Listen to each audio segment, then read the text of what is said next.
सभी मीडिया कर्मी बंधुओं का बहुत बहुत स्वागत। हम आज एक प्रेस विज्ञप्ति आप सभी के सामने रख रहे हैं। कल हमारे स्कूल में हमारे यहाँ जो शिक्षिका थी, दो अंकिता कुमारी और प्रिया कुमारी, दोनों 1 तारीख से आना लगभग प्राय ना कर दी और 3 तारीख को आई और 4 तारीख के बाद वो नहीं आई। और उन्होंने अपनी सूचना में जो हमारे विद्यालयों को सूचना देती थी कि किसी शादी से या कोई परीक्षा से, दोनों अलग अलग अपना एक व्हाट्सएप में हमारे जो स्कूल में जो सूचना दी जाती है उसमें उन्होंने दिया।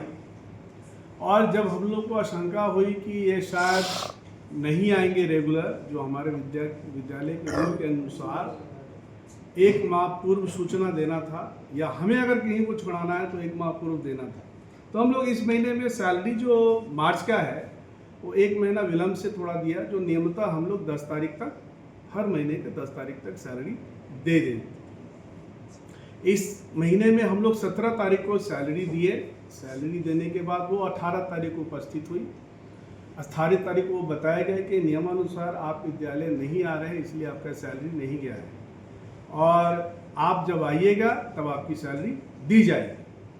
उसके उपरांत उन्होंने 112 पे कॉल किया, पुलिस को बुलाया, पुलिस आई, पुलिस को समक्ष हम अपनी बातें रख दी। उन्होंने कहा कि जब ये, मैंने उनको बताया कि जब ये कानूनी प्रक्रिया में चला गया है तो कानून के द्वारा से ही इनको अब सैलरी मिलेगी, अन्यथा ऐसे हम समान रूप से सैलरी नहीं देंगे। कितना दिन तक वो जॉब करती थी? वो करीब कोई 4 महीना की है या 5 महीना, वो देखना पड़ेगा, वो देख के बताएंगे, यानी 6-7 महीना लगभग यही है, वो देखने के बाद पता चलेगा। उसके बाद ये 22 तारीख को, यानी कल ये आई और इसका शायद इनका मनसा ही कुछ लड़ने झगड़ने की थी और जिद करने लगी कि मिलना है मेरे से। तो मैं मिलना नहीं चाहा, तो हमारे जो स्कूल मैनेजर हैं संजीव सर, मैंने उनसे बोला कि उनको समझाइए हमारे नियमावली क्या है। और ये नियमावली की कापी जब कोई भी हमारे यहाँ नियुक्त होते हैं उनको एक कॉपी दी जाती है और उनका हस्ताक्षर भी बनाया जाता है। हमारे जो उनके यहाँ कागजात को सबमिट करते हैं सभी लोग, जैसे ही आता है तो नियमावली में वही नियम नहीं है, उसमें 60-70 नियम है। उस नियम के तहत उनको ये करना था, तो वो नहीं था, उसी के तहत उनके पैसा नहीं मिले। उसके बाद वो भी उनको समझाया, उसके बाद जिद पे अड़ गई कि नहीं मुझे मिलना ही है। तकरीबन यही 1:30 बजे का कल समय रहा होगा और ऑफिस में आने लगी। तो मैंने बोला कि बुलाया फिर उनको कि भाई बाहर में जो थोड़ा हुज्जत करने के हिसाब से वो करने लगी, तो मैंने उनको बुलाया। उसके बाद वो मैं बोले कि आपका सैलरी नहीं मिलेगा, आपको कानूनी प्रक्रिया से सैलरी लेना है तो आप लीजिए।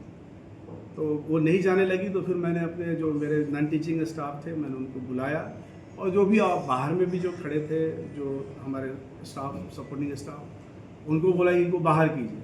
उसके बाद उनको बाहर करने के बाद जब बाहर में गए तो उनके मित्र थे आराधना, जो मुझे नाम नहीं मालूम, यहाँ पे वो टीचर नहीं थी, तो आराधना नाम की लड़की और भी कुछ लोग थे, कुछ उनको क्या लगता है वो बाउंसर टाइप का कुछ लोग थे, ऐसे कुछ असामाजिक तत्व थे। क्योंकि अचानक इस क्रम में इतने लोगों का जुटना वहाँ पर गेट के पास, एक ऐसा प्रतीत हुआ कि ये कुछ सुनियोजित था।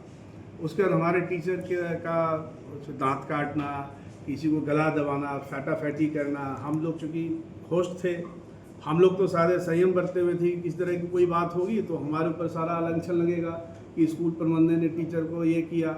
उसके बाद बाहर में जाकर के हुल्ला जिल्ली हुई, गेट का दरवाज़ा पीटना, चिल्लाना, और ये सारे क्रम होते हुए हम लोग शांत रहे। उसके बाद 112 पे फिर मैंने कॉल करवाया संजीव सर से या कोई इधर से हमारे तरफ से कोई किए कि भाई 112 को बुलाइए, तो 112 है। और संयोग से वही अधिकारी थे जो उस दिन 18 तारीख को आए थे। फिर उनको मैंने बताया कि सर तो यही बात है, तो हाँ तो ये तो बात हुई, तो आप लोग दोनों थाना पे गए। फिर मैंने सारी चीज़ों को थाना में दर्ज करवाया। इसके उपरांत में ये घटनाक्रम घटी है और ये घटना के बाद हम लोग उनको मानहानि का भी केस करेंगे, जो हमारे ऊपर और हमारे स्कूल के जो भी टीचर और हमारे मेल फैमिली मेम्बर पर ये जो लगाए हैं आलंछन, कि इन्होंने जो आलंछन लगाया कि चरित्रहीनता का, ये बेबुनियाद निराधार है और मैं इसके ऊपर में भी मानहानि का केस करूंगा दोनों पर। और मैं आप सभी से यह स्पष्टीकरण करना चाहता हूं कि जो भी मीडिया में गलत खबर फैला रहे हैं उसको रोक दीजिए, अन्यथा हम उनके ऊपर भी कार्रवाई करेंगे। क्योंकि मीडिया पक्ष के जाने बगैर इसको चलाया गया है और कोई साक्ष्य नहीं है, और मेरे पास सभी चीज़ का साक्ष्य है। आप पूछेंगे कि क्या टीचर्स गाइडलाइन है, मैं आपको दिखाऊंगा, उनको भी मिला हुआ मेरे पास भी है, उन्हीं का नहीं और टीचर का है, और टीचरों का भी है हमारे पास। एक टीचर को बोलेंगे नहीं मैं एक टीचर का, मैं और जितने भी टीचर हमारे यहाँ 60-70 टीचर हैं, उन्होंने आरोप लगाया कि महिला टीचर को बाथरूम जाने से रोकते हैं, ऐसा होता। तो मैंने कुछ टीचर को इसीलिए बैठा रखा है, अभी तो छोड़ दिए। ड्यूरिंग द स्कूल टाइम में आप सभी मीडिया कर्मी हैं, आके पूछिए कि क्या ऐसा मानवीय काम हो सकता है? जो काम करने आएंगे वो मेरे यहाँ काम करेंगे क्या? कि बाथरूम जाने के लिए रोकेंगे और बाथरूम चले गए तो 500 रुपये का फाइन लगेगा, जो मीडिया में चलाया गया 500 रुपये का फाइन लगेगा। तो ये कंप्लीट मैं ये मानता हूँ कि हमारे स्कूल की प्रतिष्ठा के साथ, मेरी प्रतिष्ठा के साथ, हमारे सभी लोग जो इसमें कार्यरत हैं उनकी प्रतिष्ठा के साथ खिलवाड़ किया गया है, और हम लोग आगे की जो भी कानूनी कार्रवाई होगी वो करेंगे। इस माध्यम से मैं आप सभी को ये संज्ञान दे रहा हूँ। धन्यवाद।